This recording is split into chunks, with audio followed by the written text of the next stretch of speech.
My clear blocks and the acrylic pieces to my Stamparatus are filthy. They have ink stains on them, and I always say, oh, I need to clean this, and then I don't do it. So I'm just gonna do it for you today, and you can do it along with me and learn how to do it. I'm just taking some cotton balls, a little bit of rubbing alcohol, and I am just going to wipe away all the sticky stuff, the grime, the grease from my fingers, any ink.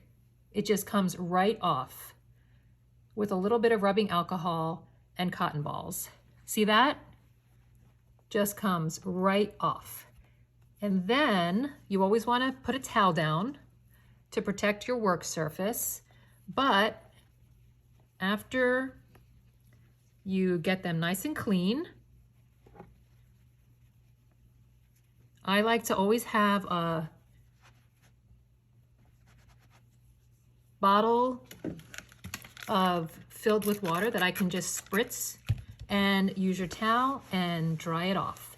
And that's all there is to cleaning your Stamparatus, acrylic plates, and your clear blocks.